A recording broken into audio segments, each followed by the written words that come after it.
I've seen enough. Proceed with the plan. Rose Cabot spent her whole life standing up to men who thought they could order her around. So when she met Vincent Slater, the most feared mob boss in Denver, she did what no one else had the nerve to do. She defied him. In front of everyone. He could have destroyed her, but instead, he became obsessed with the only woman who didn't tremble before him. Between taunts, dangerous looks, and a kiss that changed everything, Rose began to discover the man behind the monster. But loving Vincent Slater meant stepping into a world she might never be able to leave. Hi, I'm Lena. A special shout out to those of you watching Book 1 for free here on the My Stories platform, completely ad-free and uninterrupted. Chapter 1, The Name No One Refuses. The envelope was sitting on my desk when I walked into the office, and I knew, before I even touched it, that some part of my day had just turned upside down. Cream-colored paper, a dark wax seal, with a dry, almost mineral scent. No printed return address, just a single initial pressed into the relief, S. Gwen was leaning against the doorframe with an enormous mug in both hands, pretending she hadn't been waiting all morning for this exact moment. She'd been my best friend since we were 22, and when she went quiet, it meant the subject was too big for jokes. That came by courier at 7:30. She said softly. I signed the receipt in your handwriting. You're welcome. I looked at the envelope for one more second before sitting down. I hung my bag on the back of the chair, poured myself some water. Everything slow, because every postponed gesture was a gesture I still controlled. You know what it is, Rose. You know who it's from. I know the last name. I don't know what he wants. He wants you organizing his charity gala in 3 months. Gwen came in, shut the door behind her, and sat in the client chair as if I'd already opened the envelope. That's what leaked last night. Half of Denver's luxury scene lost sleep over it. I broke the seal. The words inside the paper were dry, formal, written by someone who didn't waste time on courtesy. Name of the event, date, fee, time of the initial meeting. The fee was the kind of number that paid 2 years of office rent. The meeting was that very afternoon. I'm not going, I said, and I heard my own voice as if it belonged to someone else. On principle. You're going, Gwen was smiling, but it was a worried smile. On principle, too. Because you've never turned down a job because of the client, and I don't want this to be the year that changes. The client is Vincent Slater. The client is a check, honey. Vincent Slater is the name that comes free with it. I laughed in spite of myself. It was enough for her to know she'd won. I grew up listening to my father shout in the kitchen of a house that looked pretty from the outside. I learned early that men with loud voices weren't strong men, just men who'd figured out no one would stop them. At 15, on my bedroom floor, I swore I would never bow to a single one of them. Vincent Slater, from what I knew, was exactly the kind of man the whole city bowed to without ever being asked, and that, deep down, was why I'd already decided to accept. I went out with Gwen to the cafe on the corner because I needed the noise of other people talking to think straight. The neighborhood was waking up slowly on that cool Denver morning, a dry wind coming down off the mountains and scraping the sidewalk, the smell of stone and roasted coffee drifting out through open doors.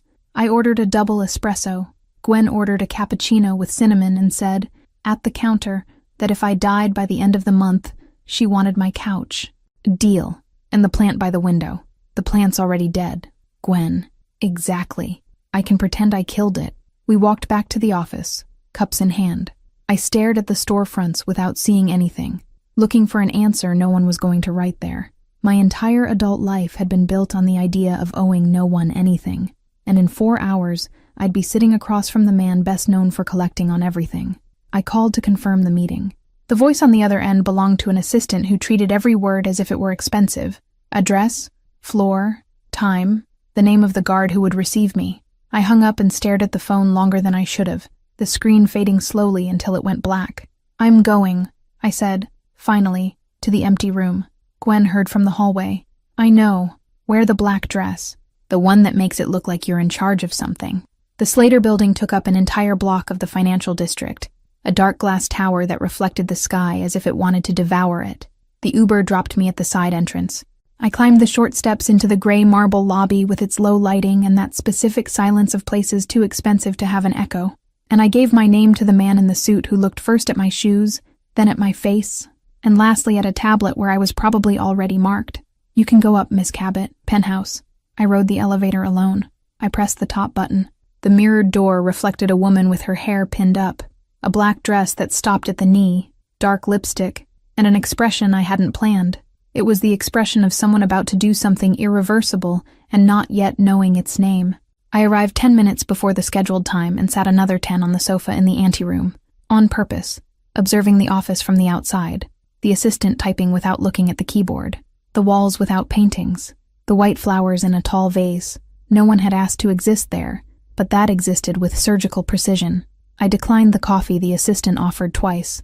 When the wall clock struck the exact hour, I stood without hurry and went to the door. The assistant looked at me. "You can go in." I was already going in. The office was large, but it didn't show off. High ceilings, windows that took up an entire wall, a view of the mountain range in the distance, cut against the deep blue of the afternoon. The smell was of new paper and dark wood, with some note of leather coming from the armchairs in the corner.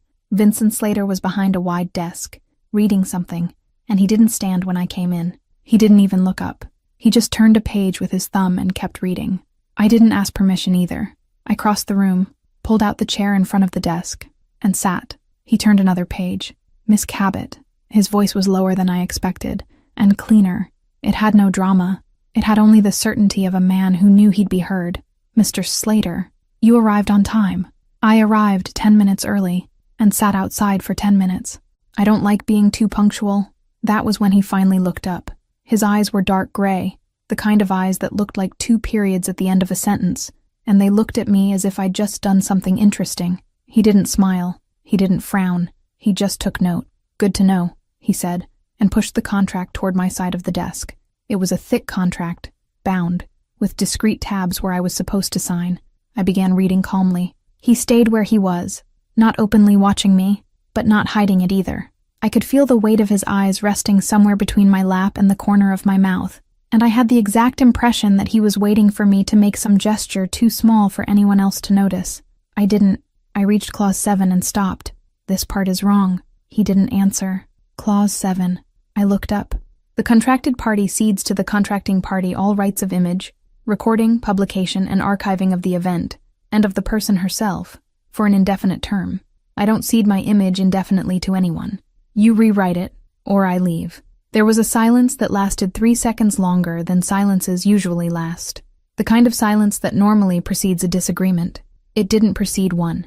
"Rewrite it," he said slowly. "Rewrite it." He took a pen from the drawer without taking his eyes off my face. He struck out the clause with a single line, wrote 3 words in the margin in firm handwriting, and signed beside it. The line was so straight it looked drawn with a ruler. The 3 words were exactly what I would have asked for. Duration of event. He handed the contract back. "Read it again." I read it. It was perfect. "Sign at the end," he said. "I'm reading the rest." "Go ahead." I kept reading. Not because I distrusted him, but because I wasn't going to sign anything in front of that man before I was certain every word had been seen with my own eyes.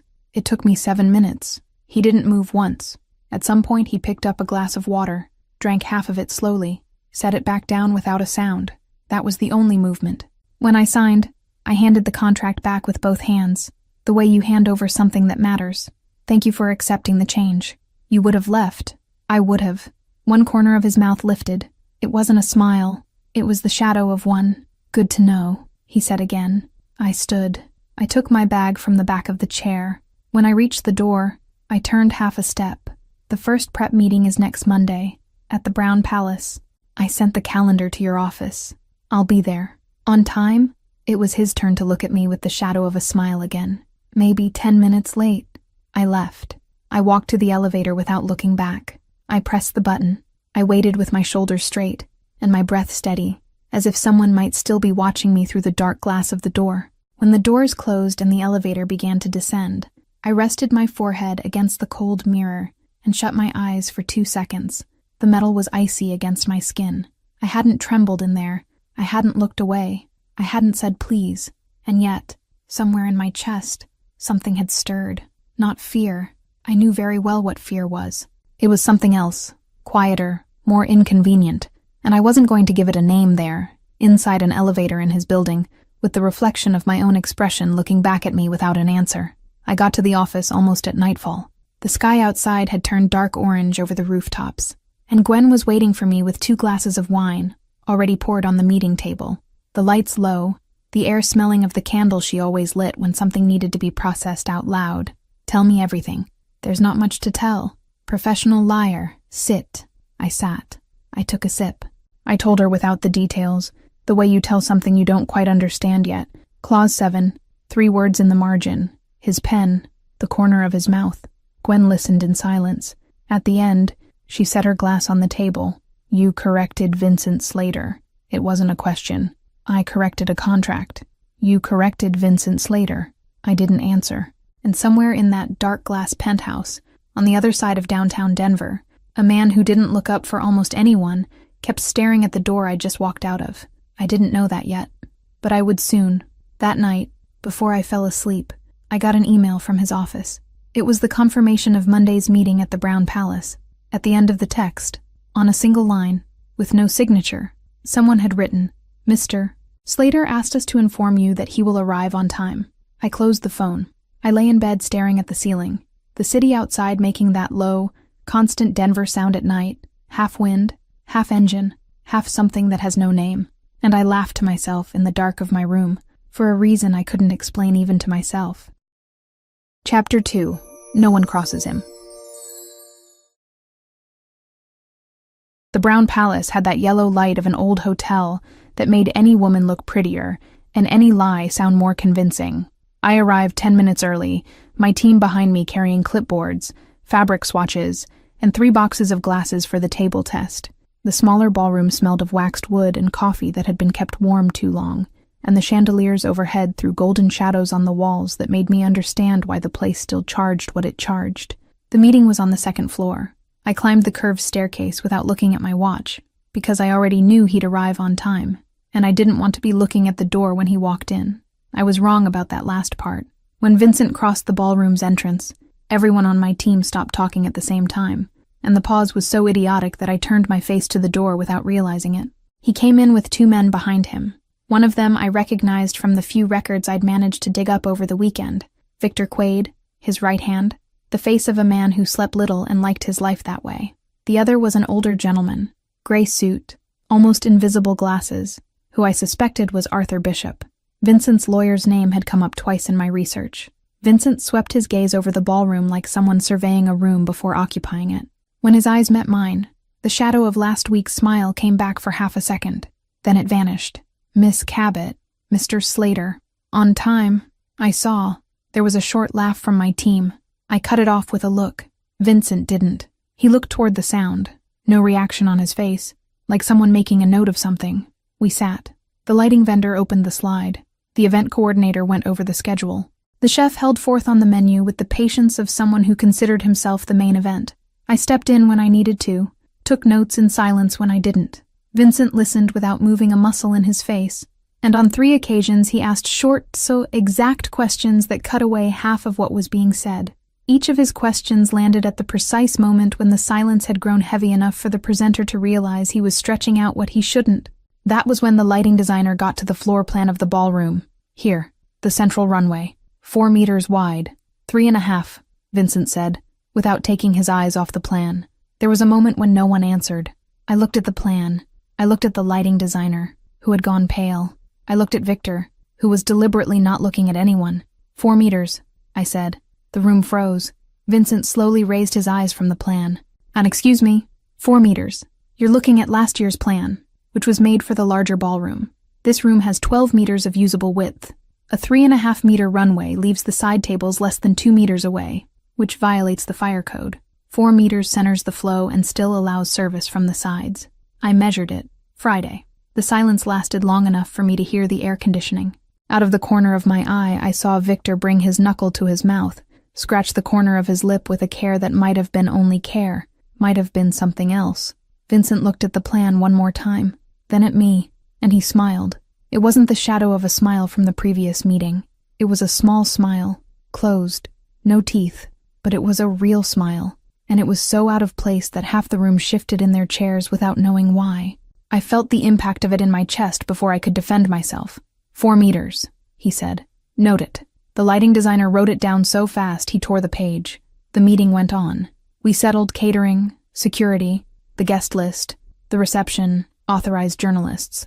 Each time I spoke, Vincent listened without turning his face toward me, but I felt his focus the way you feel someone breathing very close to the back of your neck. It wasn't invasive, it was attentive. And that was exactly what bothered me.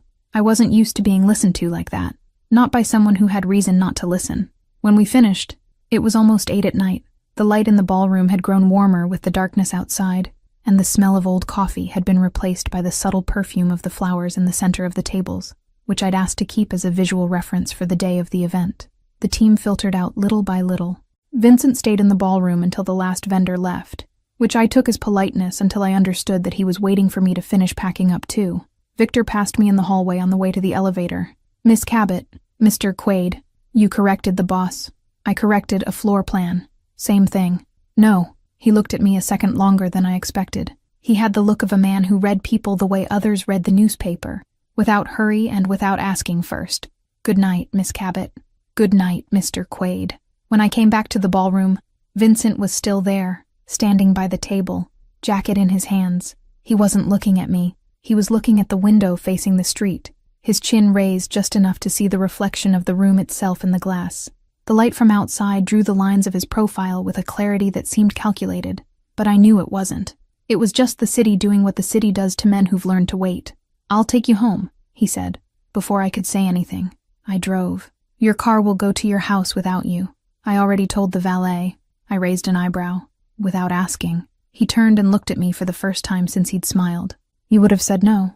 "I can say no now." "You can." He waited.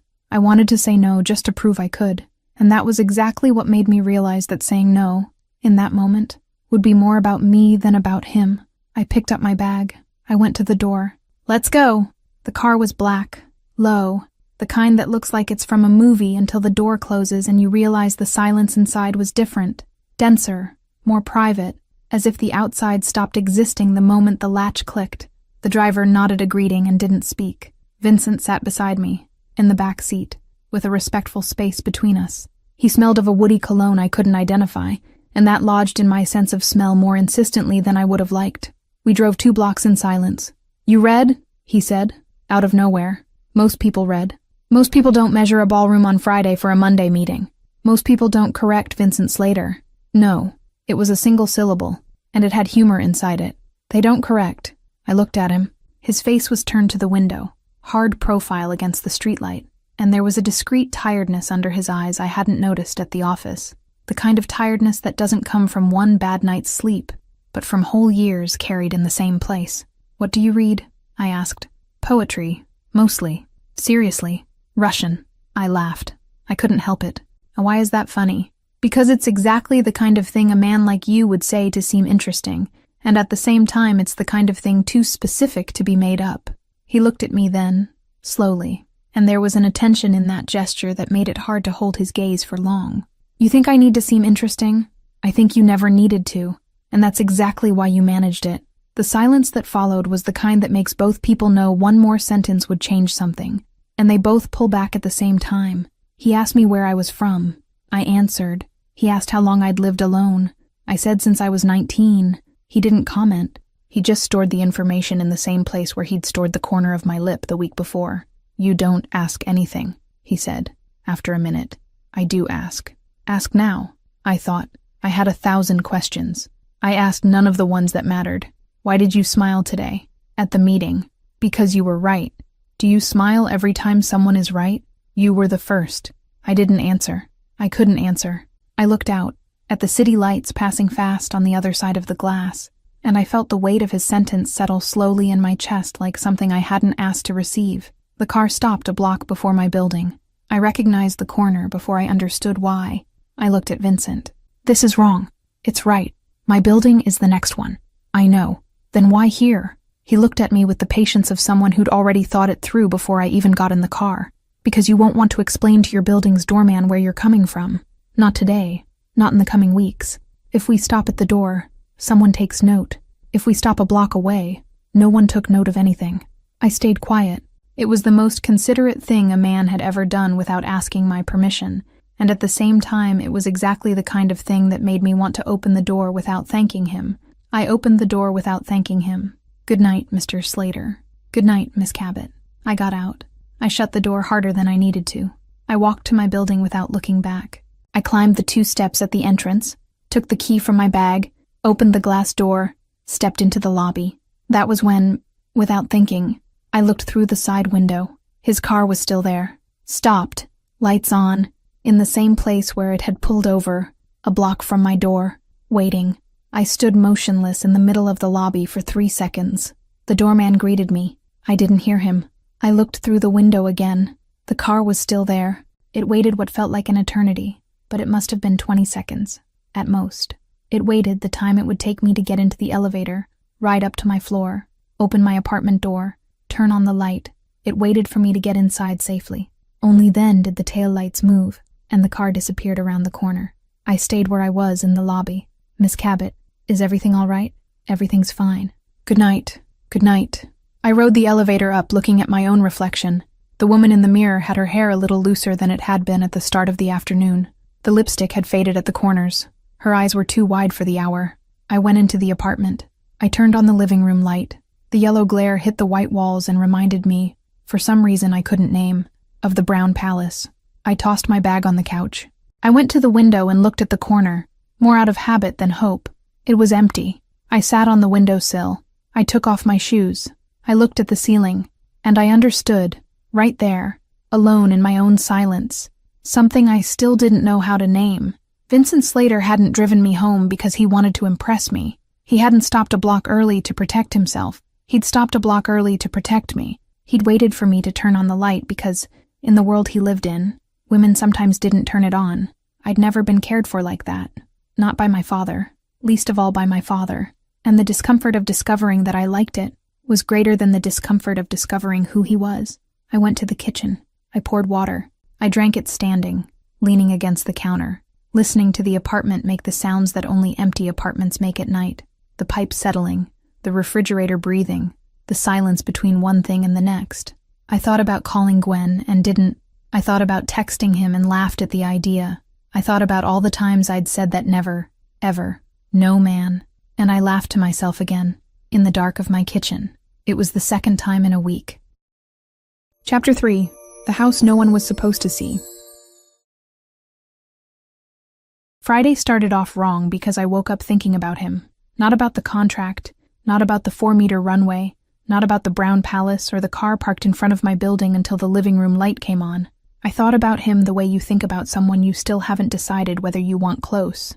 I got up irritated with myself, made coffee that was too strong, burned my tongue on purpose, and went to the office swearing I would treat Vincent Slater like any other client. It lasted until 3 in the afternoon, when my phone rang and his name appeared on the screen. "I need you in the car in 15 minutes, he said, without a greeting. "Good afternoon to you too."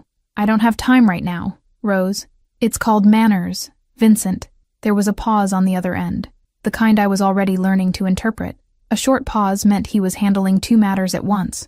A long pause meant I'd managed to pull his attention away from the whole world just for me. This one was short. 15 minutes. Take the side door. I'll explain on the way.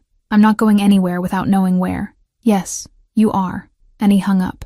I stared at the phone as if it had cursed at me. Gwen walked past the office door with a stack of estimates in her arm, looked at my face, and stopped. "Who died?" "No one yet," I answered, grabbing my bag. "But there's a man testing his luck." Gwen smiled in that way of hers, without showing her teeth. "Send my name to the police if you disappear." I went down the side door because it was faster, not because he'd told me to.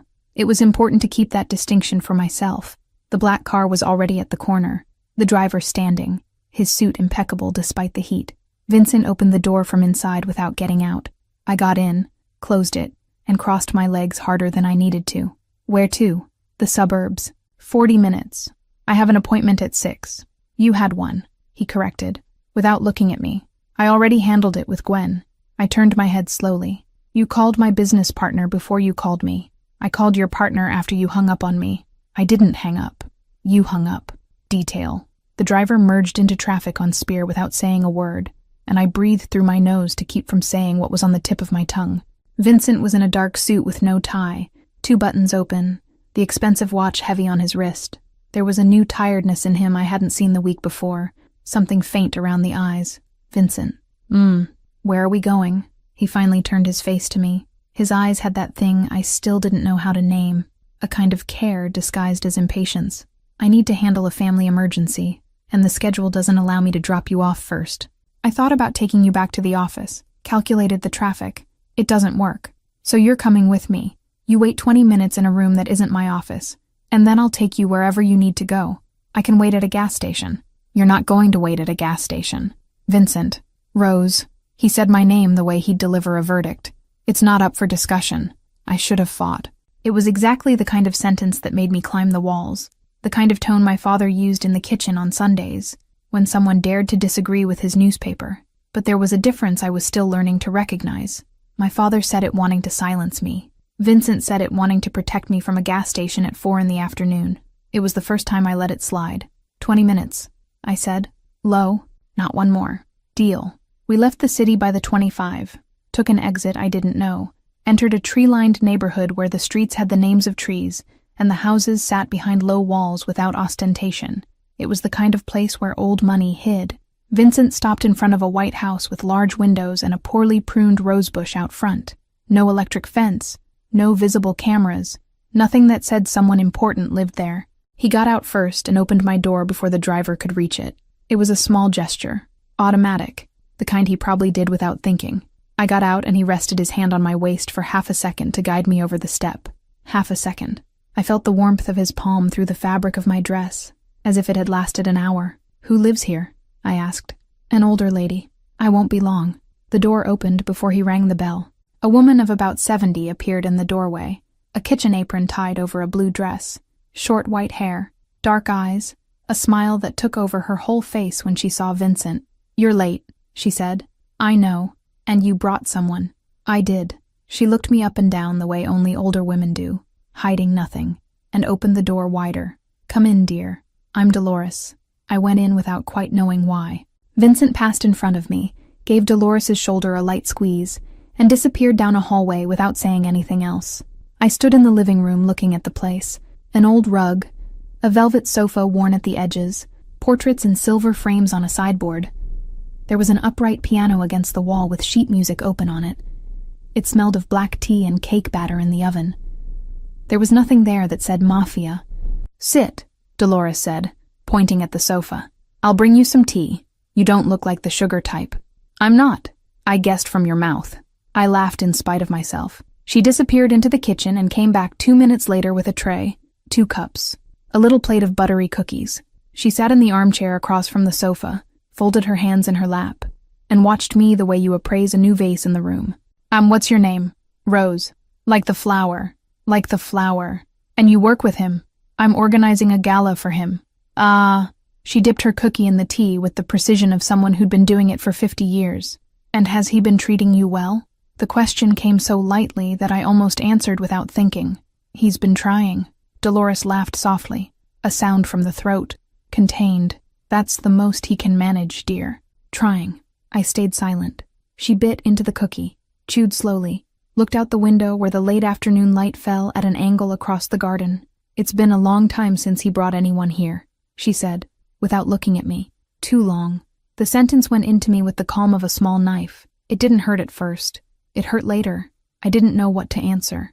I set the cup on the saucer and pretended to be looking at the portraits, just so I wouldn't have to look at her. In one of the frames, a boy of about 10 was holding a fish too small for the pride on his face. I swallowed without quite understanding why. Dolores, you don't have to say anything, she cut in gently.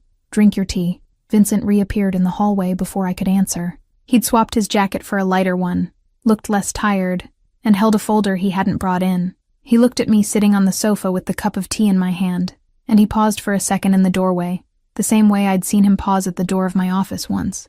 You two hit it off, he said, more a statement than a question. We're settling the future of the cookies, Dolores answered. I stood. I set the cup on the tray carefully. I kissed Dolores's cheek because it felt like the right thing to do. Come back, she said in my ear, even if he doesn't bring you. Vincent didn't comment in the car. Neither did I. We drove the first 15 minutes in silence, and I stared at the street without seeing anything, feeling my chest tight in a way I couldn't explain. When he finally spoke, it was in his way. without preamble. I shouldn't have taken you there, but you did. I did. He looked at the street.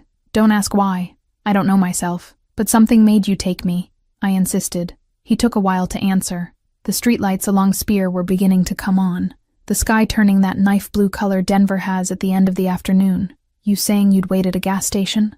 I looked at him without understanding. If you'd asked to come in, he went on, without turning his face, I would have come back. But you didn't ask. You were just going to wait. And I couldn't leave you at a gas station.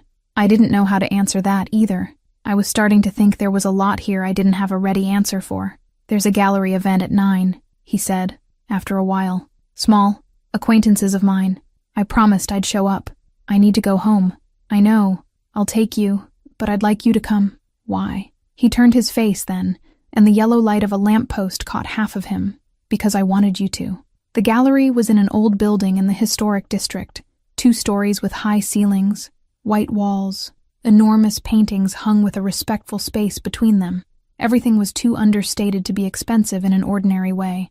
Vincent greeted 3 people at the entrance with his right hand, his left hand at the small of my back, the lightest touch, just to tell the others I was with him. I didn't move his hand away. I should have. We walked through one of the side rooms where there were fewer people. He stopped in front of a large, dark painting of a faceless figure bent over an empty table. I stood beside him without saying anything. I don't understand art, he said low. Liar. I don't. I buy whatever makes me stop. And this one made you stop. This one made me stop. I looked at the faceless figure and understood why. I didn't say so. He turned to me and the room got smaller. There was no one else in the corner where we stood. The light from the spotlights fell at an angle, leaving half his face in shadow. I felt, the way you feel thunder before the rain arrives, that if he took one more step I wouldn't retreat. He took the step. His hand rose slowly, stopped in the air an inch from my cheek, waiting, asking without asking. I felt the warmth of his palm before the touch. I felt my own breath grow short. I felt entire weeks of contained provocation run down my neck like hot water. That was when I remembered my father. It wasn't anything specific. It was just an image of my mother in the kitchen, lowering her face for no reason, her chest rising and falling in a breath that wasn't hers. I saw myself from a distance, beside Vincent Slater, with his hand an inch from my face, and my whole head sounded an old alarm, without judging whether it made sense or not. I took a step back. Rose, I need to go. Rose, wait. I didn't wait. I took another step back, then another, then turned and crossed the room walking without running because running would have been worse. Vincent didn't come after me. Maybe he'd understood something I myself still didn't understand, and the possibility hurt even more. I went out the front door, took out my phone, called an Uber. I waited on the sidewalk with my arms crossed. When the car arrived, I got in, gave the address, rested my forehead against the cold glass, and held back the tears because it wasn't time yet. I got home almost at midnight. I climbed the 3 flights of stairs because the elevator was out again. I took the key from my bag.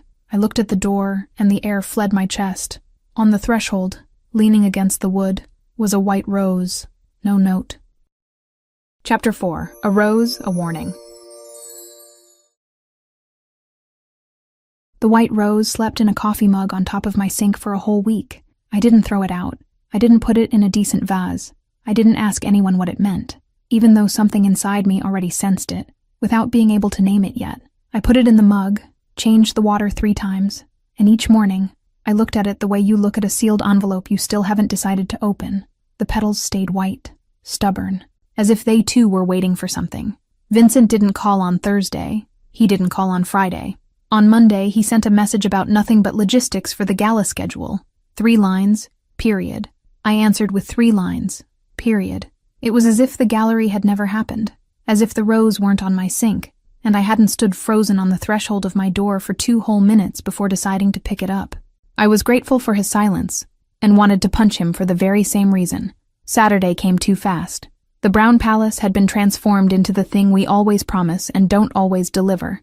A ballroom of polished mirrors, round tables with raw linen cloths, low centerpieces so they wouldn't interrupt conversation, warm lighting in the corners and hot in the center of the dance floor, 300 confirmed guests, philanthropy in 2 languages, champagne.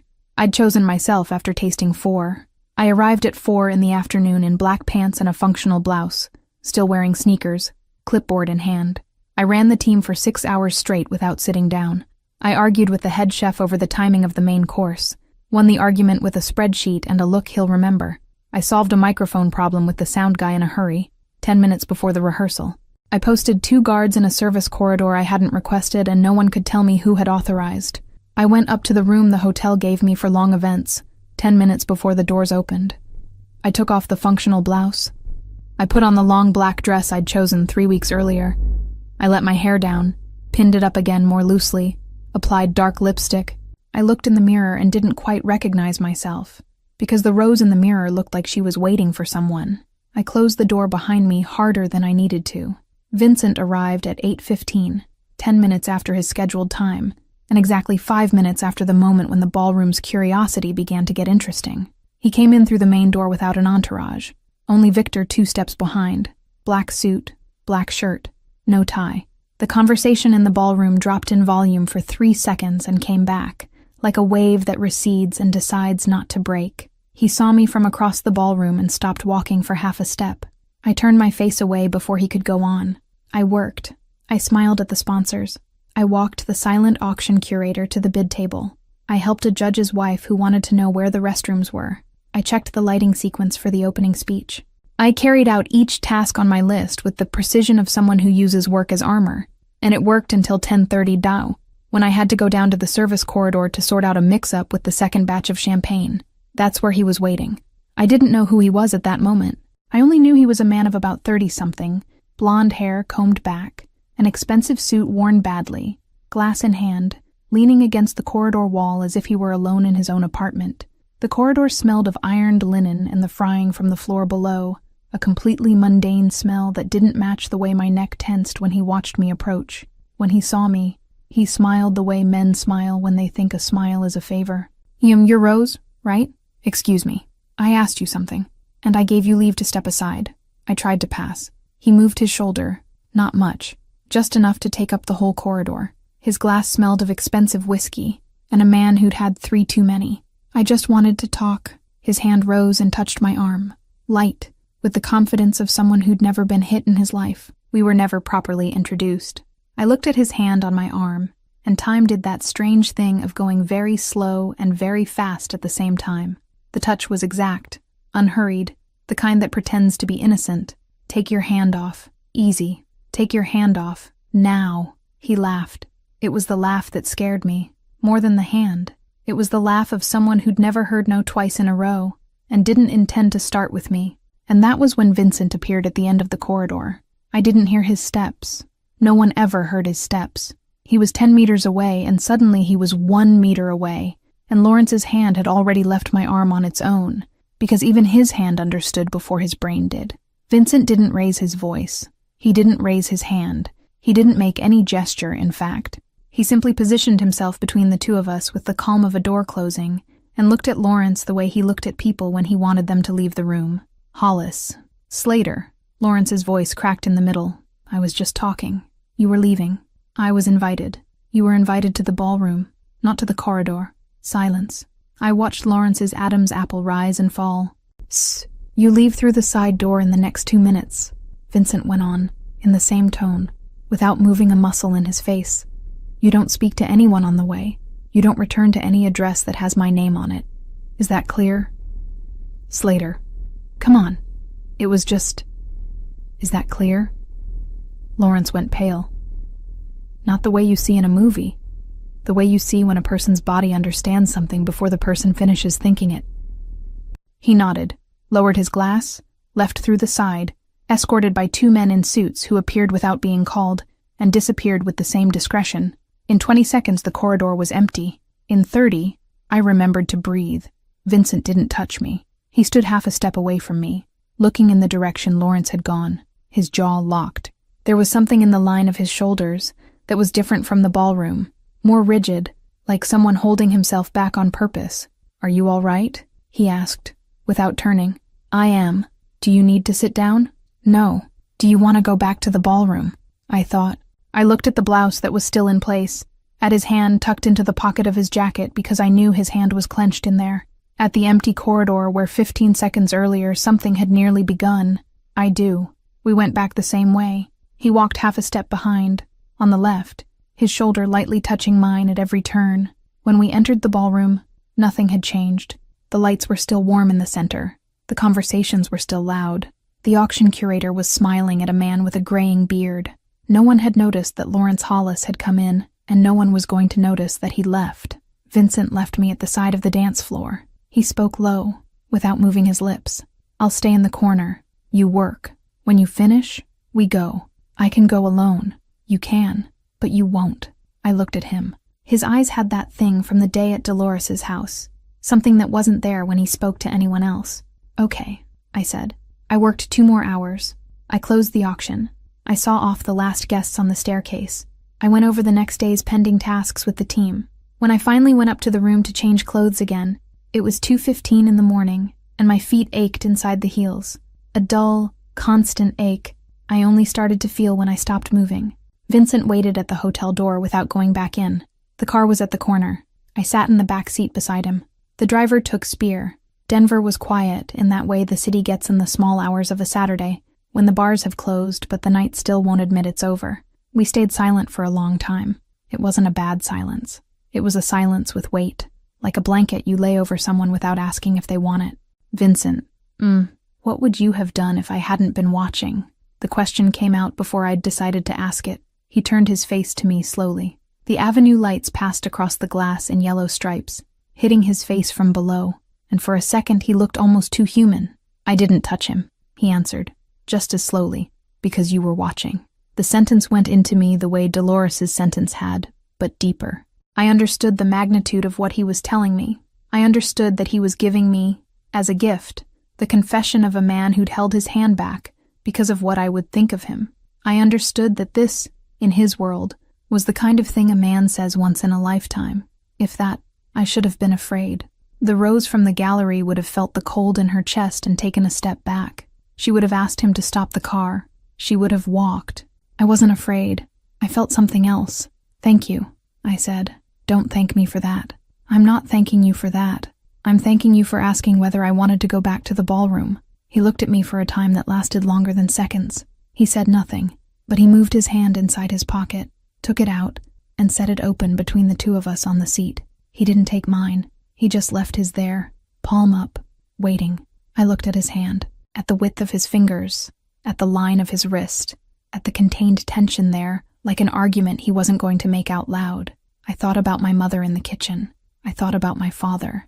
I thought about the white rose still in the mug on top of the sink.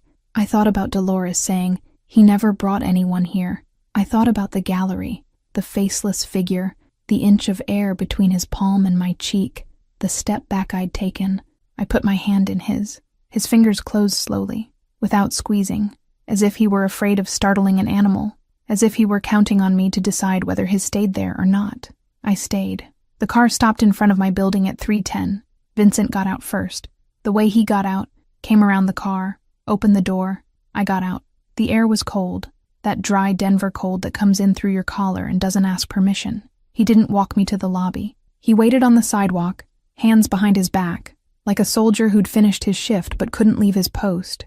I reached the building door. I turned to look at him. He was still there, motionless under the yellow light of the lamppost. And there was something in that posture, in that waiting without demanding, that I couldn't name but felt in my knees.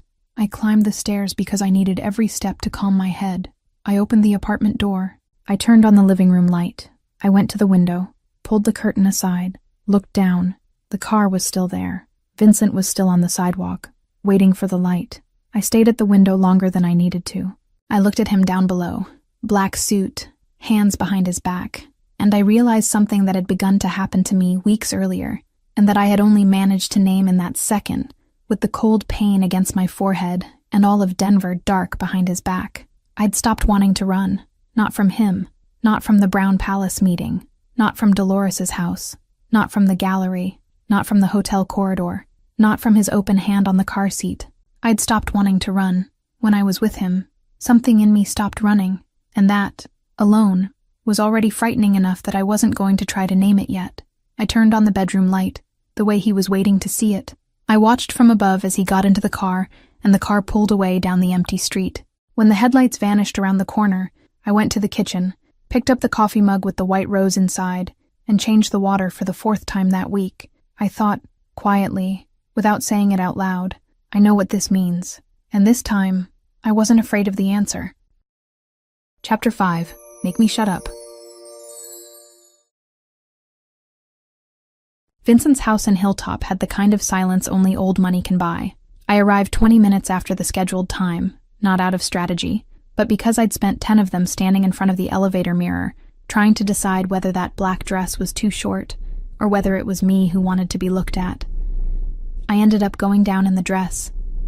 The guard at the entrance recognized me before I opened my mouth. He just tilted his head and let me through the side gate, as if I were part of a list no one needed to check twice. I crossed the short garden to the main door, and it was Victor who opened it, with that expression of a man who'd seen too many things to be impressed by one more. "Good evening, Miss Cabot." His voice always had the same dry tone. "He's on the terrace." "Thank you, Victor. There are people drinking too much up there." "Good observation." I smiled. "I'll avoid them." He almost smiled back. Almost. I climbed the 3 steps separating the main living room from the glassed-in corridor and followed the low sound of jazz to the open double door. Vincent's terrace took up the entire west side of the house, with a suspended pool in the corner and Denver lit up far below as if someone had spilled a jar of golden lights at the bottom of the valley. I recognized 3 faces. I greeted 2 with a nod. I declined the glass a waiter offered me at the entrance and took a sparkling water. I wanted to be fully present for whatever that night turned out to be. Vincent was on the other side of the terrace, leaning against the low wall, a glass in his hand and his white shirt with the first 2 buttons open. He didn't see me arrive, or pretended not to. It was the kind of thing he did. Wait. I crossed the balcony slowly, greeting whoever needed greeting, and stopped a meter from him. He turned only his head. "You're late." I arrived. 20 minutes late. "I thought it would be polite to give your guests the chance to see you drinking whiskey without me in the corner." He laughed softly against the rim of the glass. "He didn't drink. Come here." "No." He turned his whole body now, leaned his hip against the low wall, and crossed his arms. The white shirt stretched across his shoulders. I pretended not to notice. "Why?" "Because you're used to calling and people coming. And you. I come when it suits me. And does it suit you now?"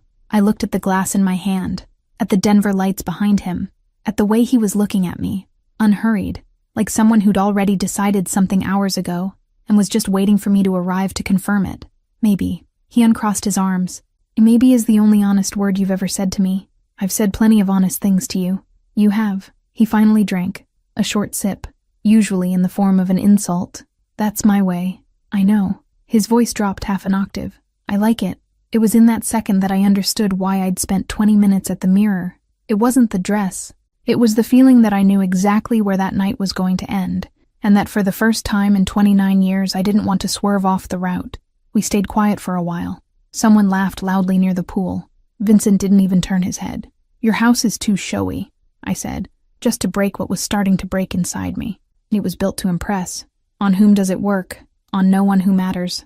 And on me. He looked at the pool for a second, and when he returned his gaze to my face, something in him had shifted into another gear. "On you. Nothing I try works." Liar. "Is it?" Bringing a white rose to the threshold of my apartment worked. "I didn't bring it. You sent it.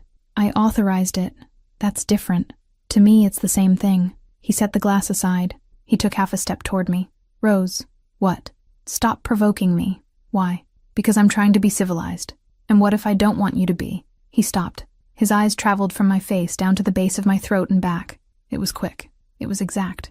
It was the kind of look that should be illegal on a terrace with guests. I lifted my chin. I didn't know I was going to say it. I'd thought about a lot of things in the elevator, in front of the mirror, in the car. That wasn't on the list. If you don't like what I say, then make me shut up. The air between us grew heavy in a way no one around us noticed. Vincent didn't smile. He didn't sigh. He just took the last step, slowly, as if he were calculating every inch, and stopped so close that I could smell the whiskey on his breath, and with pleasure. His hand rose to my jaw without any hurry at all. His thumb passed beneath my chin, and then he kissed me.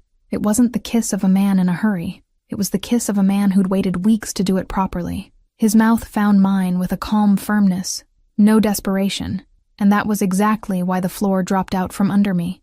I expected hunger. I got patience. And the patience of a man like Vincent, was more dangerous than any urgency. I rested my free hand on his chest, just to confirm I was still standing. I felt his heart beating slowly, steady, the way everything in him worked. Mine, however, was throwing a private party inside my ribs. When he pulled his mouth away, it was only enough for us to still share the same air. "Are you sure?" His voice was almost a whisper. "Because after this I can't go back." I looked at him, at the hard shadow along his jaw, at the way he waited, truly waited, for my answer. No man had ever asked me that.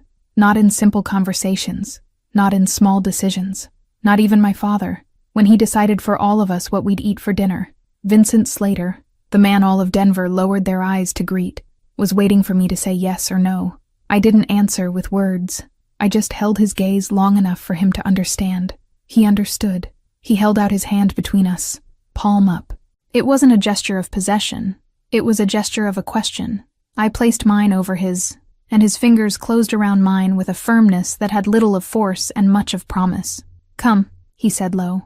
"Not here." We crossed the terrace without anyone looking twice, because Vincent walked with the same authority as always, and I walked beside him with the same poise as always, and from the outside, we were just host and guest leaving the party. On the inside, I'd forgotten how to breathe properly. We went down the glassed-in corridor, passed through the empty main living room, and climbed the dark wooden staircase that led to the upper floor. With every step, I waited for the fear to arrive. I waited for my mother's voice in the kitchen. I waited for the flash of my father raising his voice at dinner. It didn't come. Something else came, a certainty that had no sound. At the top of the stairs, Vincent opened a double oak door and paused to let me go in first. I went in. I heard the door close behind me with a dry, definitive click, the way the right doors close, and then the bedroom fell silent. Morning came through the tall east window with that thin light Denver has at the start of autumn. I woke slowly, with the heavy white sheet over my legs, and the smell of coffee coming from somewhere below me. It took me a few seconds to remember where I was. When I remembered, I felt no hurry to get up. I lay on my side, looking at the high ceiling, counting my breaths until they returned to normal. At some point, I reached out my hand to Vincent's side. The spot was warm, but empty. I got up. His white shirt was folded over the back of the armchair near the bed, as if he'd left it there on purpose. I put it on. The buttons hit me at the middle of my thighs, and the sleeves needed to be rolled twice. I found my reflection in the mirror in the corner and almost laughed. I went down the stairs barefoot. Vincent's kitchen was at the back of the house, with a double-height ceiling and a glass door that opened onto a small interior garden. He was leaning against the marble counter, barefoot, in pajama pants, and nothing on top. There were 2 cups poured. There was a newspaper open to a page he clearly wasn't reading. There was a smell of coffee with cinnamon that I would recognize anywhere in the world. He saw me in the doorway and stopped pretending to read. "Good morning?" "Good morning. You slept." I did. I crossed the kitchen and took the cup he pushed toward me, like I haven't slept in years. He didn't answer right away. He looked at the cup. He looked at me with his shirt on my shoulders. He looked at the cup again like someone who needed a second to pull himself together. "I don't know how to do this right." His voice was low. No irony, no defense. I took a sip. The coffee was exact. Strong, no sugar, a spoonful of cinnamon. I'd never told him that. No one does. I set the cup on the counter. "Keep trying." He laughed. It was a small laugh, almost a sigh, but it was a laugh. He reached his hand across the counter and touched my fingers with the tips of his, without holding, without trapping, just touched. I didn't move my hand away. His phone vibrated on the marble counter. Vincent looked. His expression changed in 1/100th of a second, the kind of change only someone who'd known him a long time would notice. He answered without turning his face from me. "Victor." I heard Victor's voice on the other end, muffled, fast, no embellishment. Vincent listened in silence. His thumb kept touching mine for a few more seconds, then stopped. "Where?" Another pause. "When?" Victor's last sentence was shorter. Vincent closed his eyes for a second. When he opened them, he looked at me in a way I couldn't read. "I'm coming down in 10 minutes. He hung up. He set the phone on the counter with the exaggerated care of someone who doesn't want to break anything because he feels like breaking everything. "What is it?" He took a while to answer. He looked at my hand on the cup, at his shirt on my shoulders, at the garden behind the glass. "Hollis's moving pieces." "What pieces?" "The wrong ones." He took a deep breath. "And there are people asking questions they shouldn't be asking." I didn't yet know what it was about, but something in his chest shifted when he said, "Federal prosecutor." and that something crossed the marble counter and settled into my chest too. Vincent came around the counter slowly. He stopped in front of me. He raised his hand and fixed the collar of his white shirt on my shoulders, as if that gesture were the most natural thing in the world. It was, "Stay. All day? As long as you want." I looked at him, at the shadow along his jaw, at the man who'd waited for my answer the night before he touched my mouth, at the glass of water he'd brought me without my asking, weeks ago, at the door of my building. "I'll stay," I said. "Today." He nodded. He kissed my forehead. It wasn't a goodbye kiss. It was the kiss of a man marking his place to return. He left the kitchen without a sound, the way he did everything. I stayed there, barefoot, with his white shirt falling on my shoulders and the perfect coffee slowly cooling on the marble counter. In that second, with Denver waking through the window and the echo of the word prosecutor still in the air, I understood that I'd entered into something I would no longer know how to leave through the same door, and I understood, with a calm that frightened me more than any fear, that I didn't want to leave. Chapter 6. The Choice in Front of Everyone. Saturday night, the restaurant in Larimer Square was closed to the rest of the city and open only for us. I arrived before Vincent because I wanted to. I wanted to cross the cobblestone sidewalk alone, feel the cool autumn air on my shoulders, decide for myself the pace at which I'd walk through that door. The dress I chose was navy blue, simple enough not to look like I was trying, and elegant enough that no one would doubt I knew where I was. The dining room had been transformed into something between dinner and theater.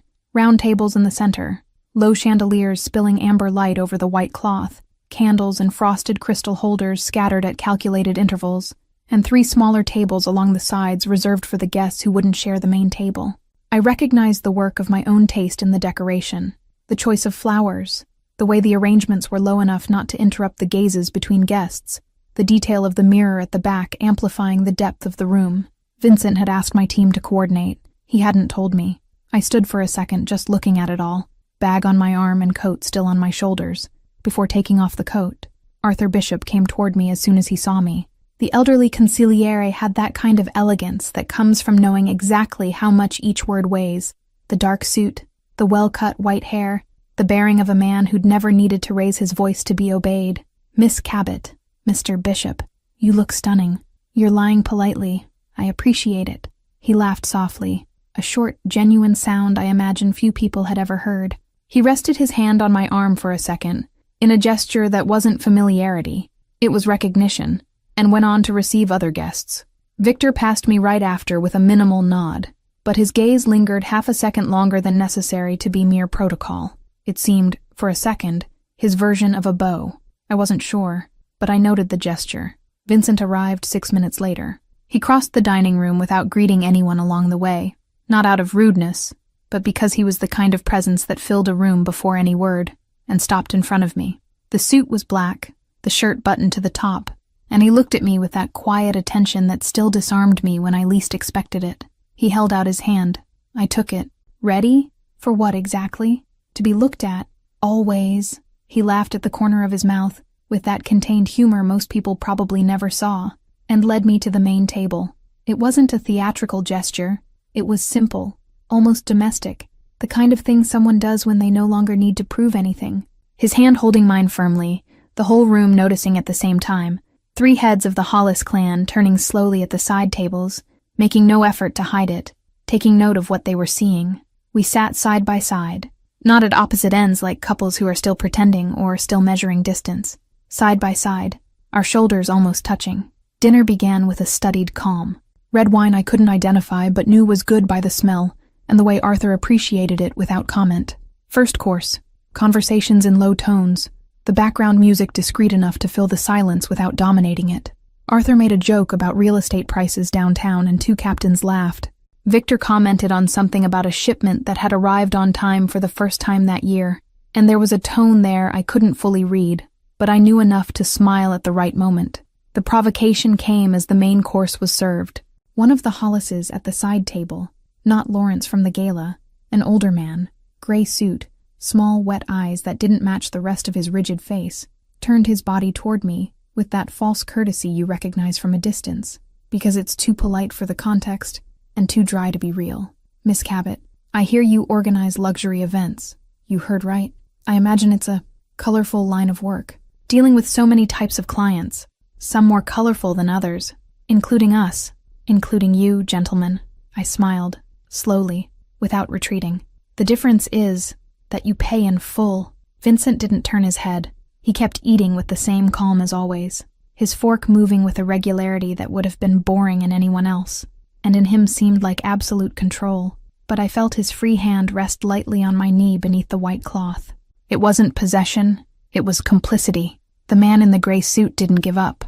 I imagine it's delicate. His voice dropped half an octave, as if a confidence made the insinuation more palatable. A woman alone among so many difficult men. I've never been alone in a room in my life, sir.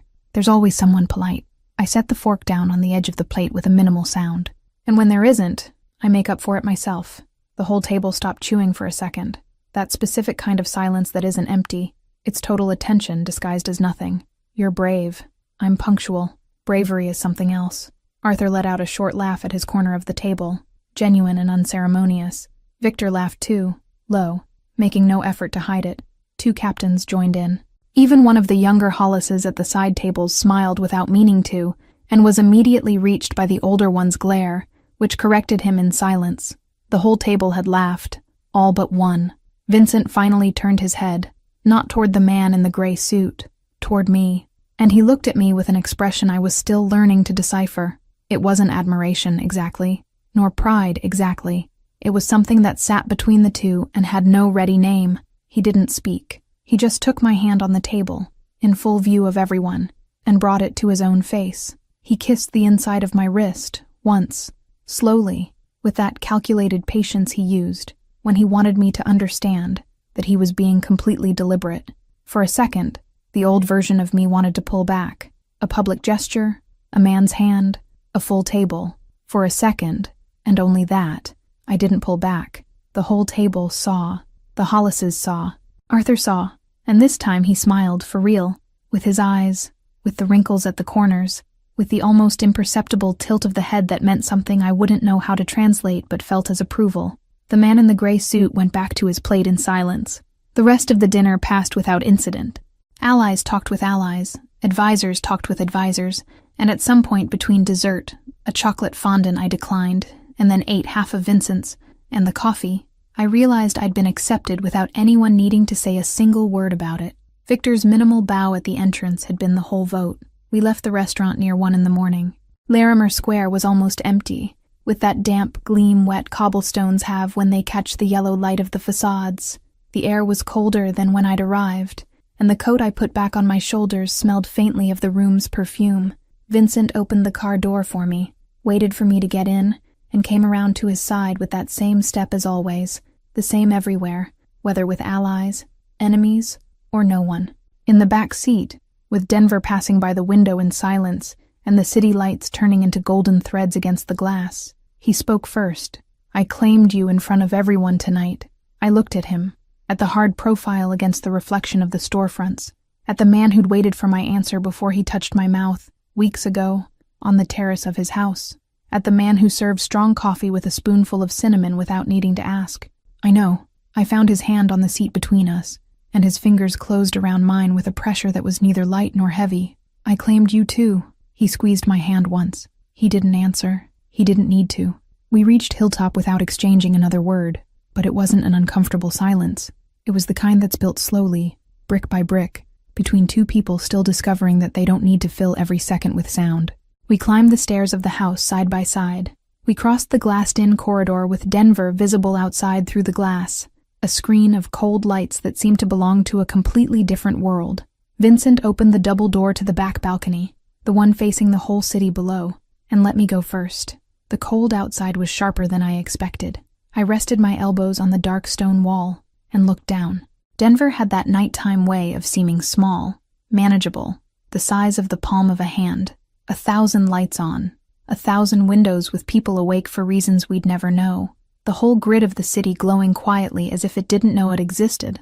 Vincent came up behind me without hurry. He didn't embrace me immediately. First, he rested both hands on the wall, one on either side of mine, closing a warm enclosure around me without touching me, only the heat of his body arriving before the contact, his breath leveling with mine. Then he rested his chin lightly on my shoulder. Are you at peace? I thought about the question. I thought slowly, the way the question deserved. I thought about my mother in the kitchen, fading little by little inside the silence my father imposed. About my father at the table, deciding for everyone without asking anything. About the promise I made at 15, on my knees in the bathroom, promising myself I would never let that happen to me. About the perfect coffee on the marble counter, strong, no sugar, a spoonful of cinnamon, served by a man who'd never asked how I liked it because he'd paid attention. About the word prosecutor said by Victor on Vincent's phone, and the way Vincent had looked at me afterward, as if he wanted to make sure I was all right before anything else. I thought about the word peace, and how I'd never felt it inside my own body before that exact second, not as the absence of noise, but as the presence of something that had been missing. I am. He lowered one hand from the wall and closed it around my waist, slowly, without force, the way you hold something you don't want to drop, but also don't want to squeeze too hard. I leaned my head back, against his shoulder, and felt his warmth pass through the fabric of the coat. For the smallest fraction of a second, so small that I almost didn't feel it, a question crossed my mind. And if one day I have to choose between loving you and being free? The question came from the old place, the place of the promise at 15, the place of my mother in the kitchen, of the stooped shoulders and the lowered eyes and the life she gave away without realizing it. But Vincent's hand on my waist wasn't holding me prisoner. There was no pressure to stay quiet, to shrink, to fit into a space he'd drawn. It was just there, open, waiting for me to decide to keep being where I was. And I decided. I smiled to myself against his shoulder. The question passed the way a thin cloud passes in front of the moon, quick, weightless, leaving no shadow. It went back where it had come from. I didn't believe it. I rested my head on his chest and felt his breath beat slowly against my temple, regular as something that had always existed. Down below, Denver stayed lit, indifferent, with 1,000 windows of people awake for reasons that would never be ours. The balcony fell silent, and for the first time in my life, the silence didn't seem like something someone was imposing on me. It seemed like something I'd chosen myself. Lena here. That wraps up book 1, and I've already finished book 2. You can get access to it for a really small fee. Rose Cabot finally had the love she'd never thought possible. Vincent Slater was the danger she'd learned to crave. Powerful, dark, but in her arms, gentle in a way that tore at the chest. Loyal. Alive. Then the law knocked at the door with an offer that smelled of salvation, total freedom, federal protection, a new, clean life, far from the shadows he carried, all in exchange for handing over Vincent Slater. Rose hid the papers at the bottom of the drawer in their bedroom, her heart pounding as she signed the first lines with a trembling hand. She'd sworn she would never be any man's prisoner, not even his. That same night, Vincent came home early. She could still smell him on her skin when she heard the sound, the drawer creaking, the silence that cut through the air. He was holding the documents. His eyes, those eyes she'd learned to read like a map, were empty now, cold, betrayed. Rose. His voice came out hoarse, almost a growl. You were going to hand me over? The paper crumpled between his fingers. A vein pulsed at his neck. He took a step back, as if the floor had cracked beneath his feet. She opened her mouth, but what was left of the truth caught in her throat. And if he never trusted her again? And if the choice she hadn't yet made had already destroyed everything? And if, when he walked out that door, it was already too late to choose love? Because Vincent Slater didn't forgive betrayal, and Rose had just discovered the real price of freedom. Like I said, that was just a taste of book 2. To watch it uncensored, just click on the first link here in the pinned comment. I'll see you on the other side in a few seconds. Remember, just click on the first link down here in the comments, and book 2 complete, no ads, no interruptions, will already be available for you. It's very simple. Book 2 is something I'm loving making. You're loving it too, so I promise there will be more. It's where you find increasingly spicy stories, a true dark romance. And precisely because this version is getting more and more heated, the video isn't well accepted publicly on YouTube. This closed environment is where I can actually share my essence and where I feel free to do my best work for you. More news coming soon. I'll be waiting for you on the other side. Congratulations! Your purchase has been confirmed, and you now have full access to books 1 and 2 of all our stories. completely ad-free and uninterrupted. Everything is available on the My Stories platform, from Mafia romance and billionaire romance to our spicier tales. This content is ready for you now, with new episodes added daily. Access is simple. Just log in using the same email address you used for your purchase. A confirmation has also been sent to that same email. The My Stories platform is very simple and intuitive. Each image represents a story. If it has a book too, just click and press play. Everything is already unlocked for you.